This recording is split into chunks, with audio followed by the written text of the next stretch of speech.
up? A Cinema Shogun here, and begun the AI Wars have. Sorry, that is my weak attempt at a Yoda impersonation. I know it wasn't great, but hey, I tried. What can you do? Well, anyways, I am here to talk to you all about AI once again. Remember the other day when I told you all that I would be talking about AI a lot more on this channel? Yeah, well, here we are.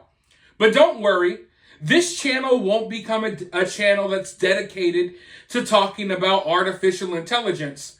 But it's a topic that I do want to cover from time to time because I believe that AI is one of the biggest threats to humanity as we speak. Plus, I think that we could all benefit from learning as much about AI as possible to prepare ourselves for the future. There's nothing I can do. There's nothing you can do about it. AI is already spreading and developing and evolving at a rapid pace.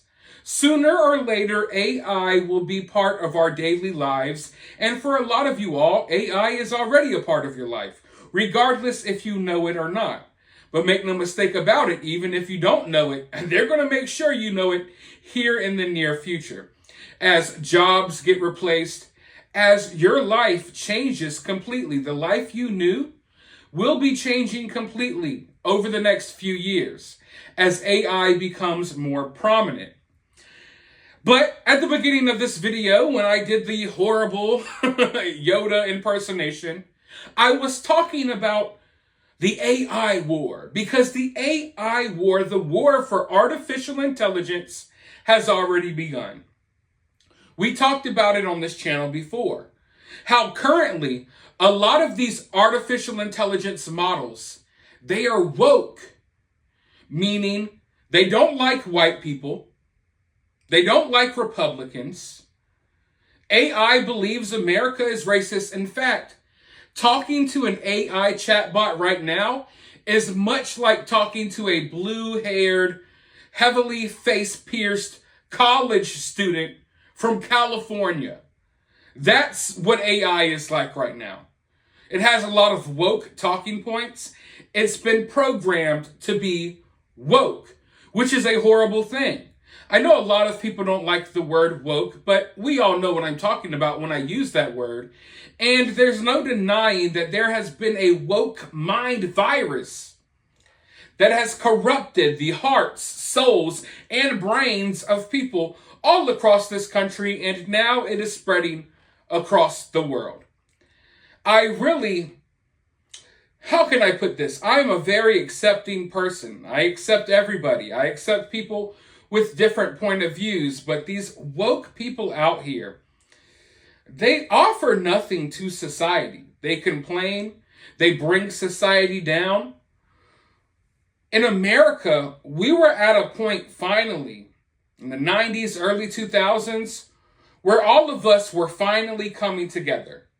Racial issues and a lot of these issues that we're facing today in 2023, they were no longer a problem until someone came in and started shaking things up a bit.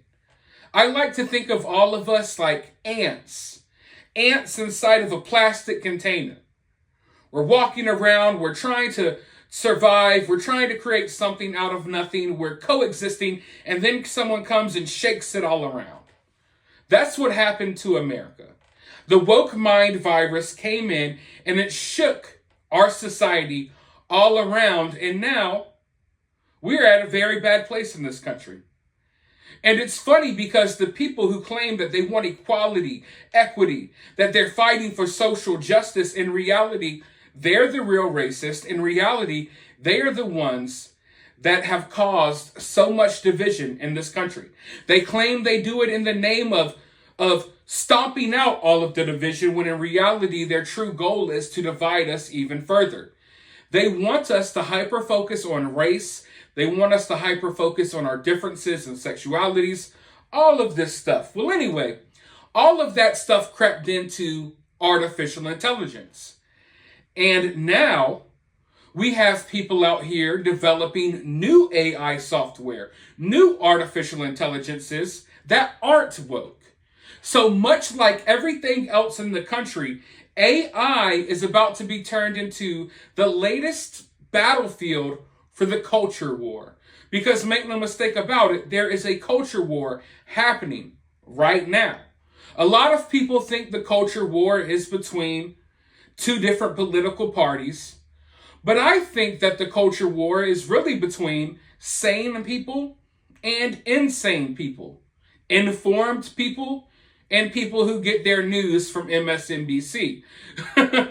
So it's funny to me because I thought that at the very least, maybe artificial intelligence and AI, maybe those were things that could steer clear of the culture war. You know, the culture war is raging right now throughout the entertainment industry, throughout the health industry, throughout almost every industry out there. So I felt like maybe AI wouldn't be touched by all of this madness. But of course, it has been. They developed it purposely to promote these woke talking points and woke propaganda, which is really scary because AI is really powerful. And who's to say that one day they don't weaponize themselves, take over missile defense systems, you name it. Who knows what could happen?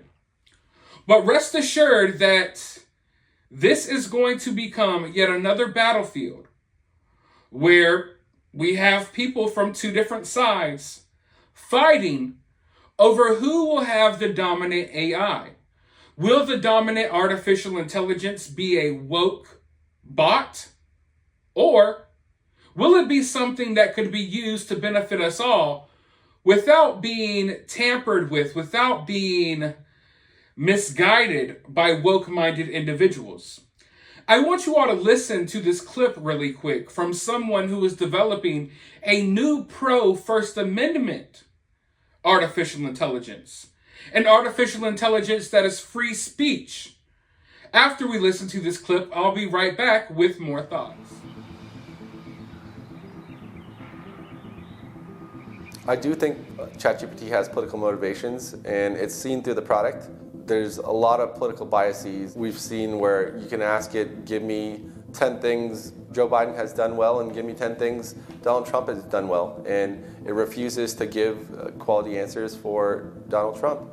So there's political motivations behind what they're doing and the way that they serve data to users, and we're strictly against that.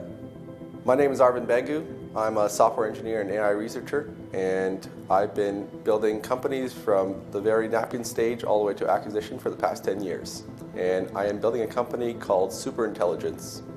The biggest difference between Superintelligence and ChatGPT is the freedom of asking anything and getting the right answer to anything that you ask it. So no biases, no guardrails, no censorship. Does Superintelligence align more with the First Amendment compared to ChatGPT? Absolutely. The ability to ask questions and have freedom to do what you will is really important, and not having biases and people telling you what to do is something that we're against.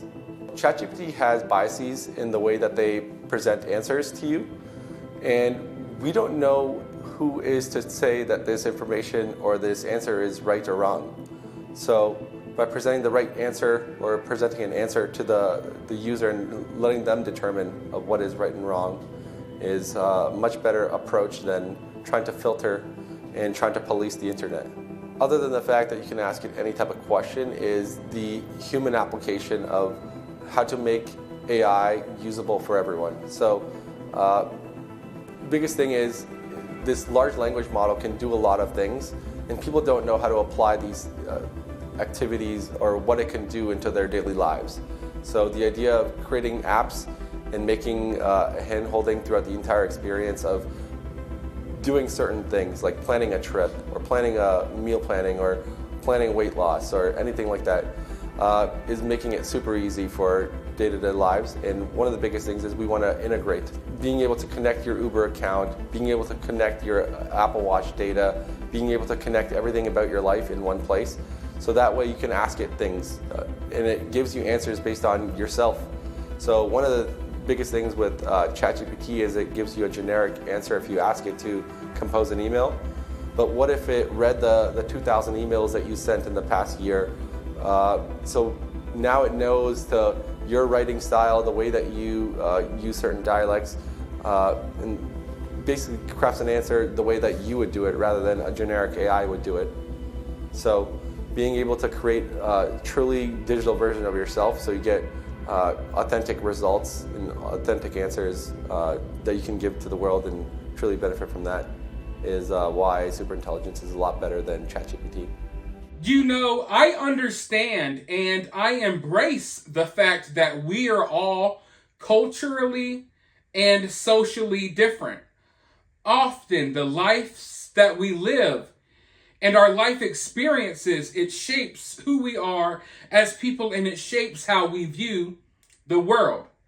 I've always been someone that is open to debate. I'm open to discussion. I am open to the sharing of ideas, even when those ideas are totally asinine, like most of the woke ideas that are dominating our society today. But I believe there are some fields, there are some things that should be left untampered. Wokeness has no place in the healthcare industry. Yet, it's creeped its way in.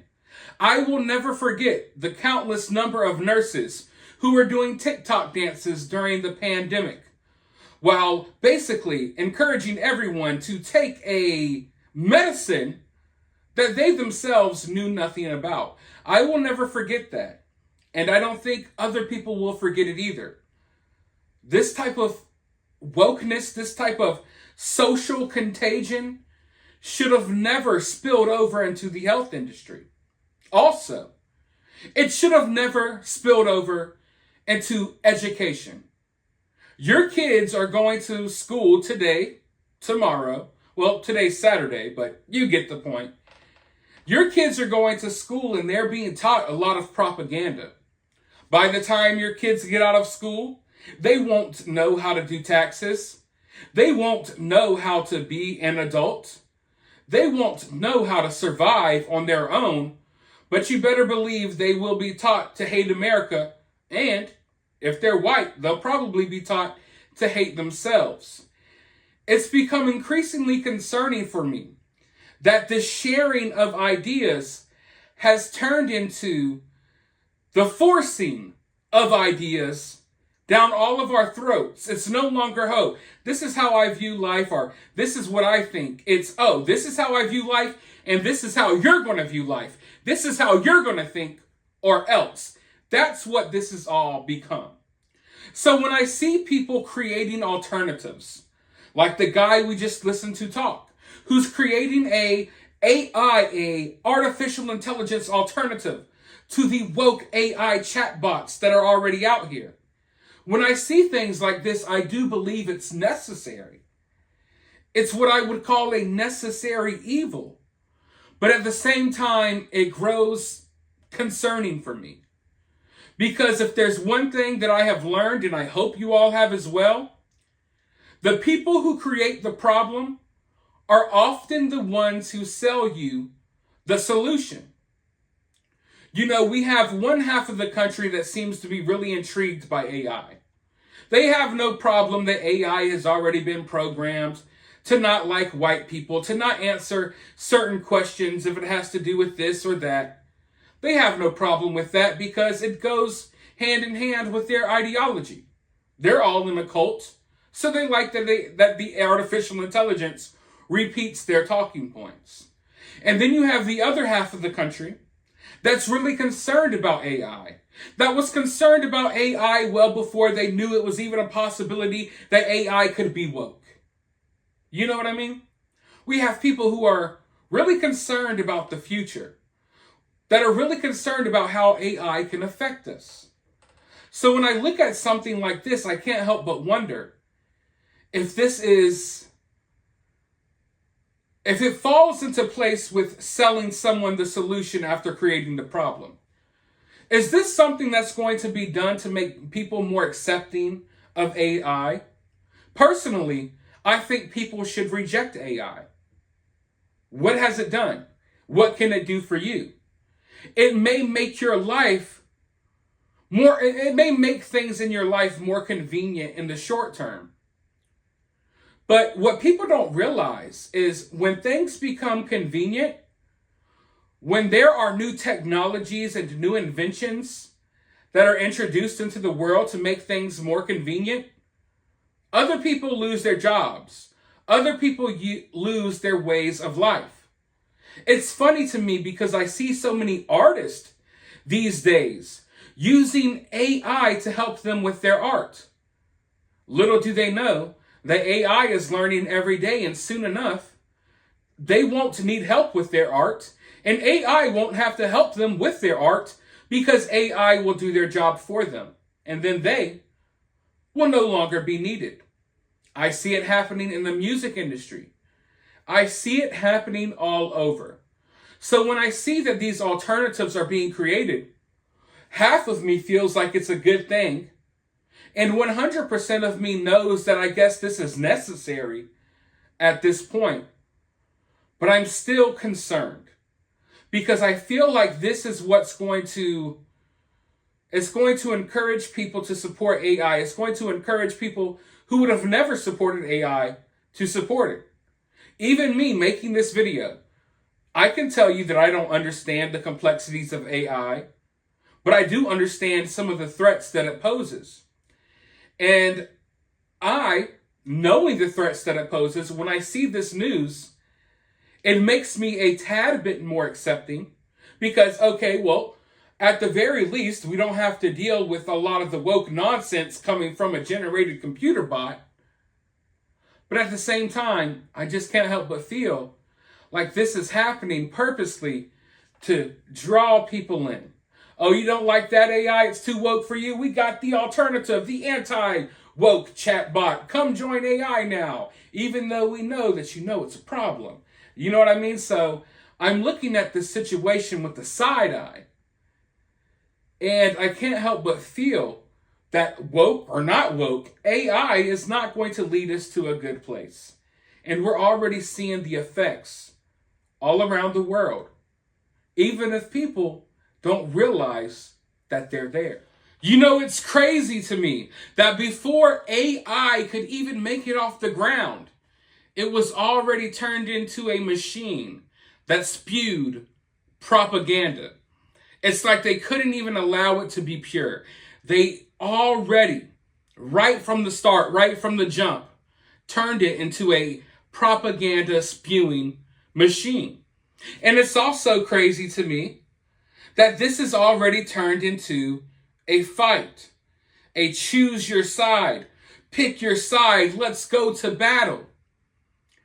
And what will inevitably happen here is both sides will rapidly try to develop their AI to see whose AI makes it further, to see whose AI becomes smarter as we watch these sides battle until both sides are no longer needed and the AIs can battle with themselves.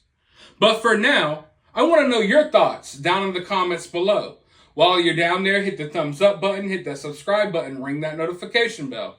And I will talk to you all in the next video if AI hasn't taken my job already. And for all you guys know, I could be an AI bot right now.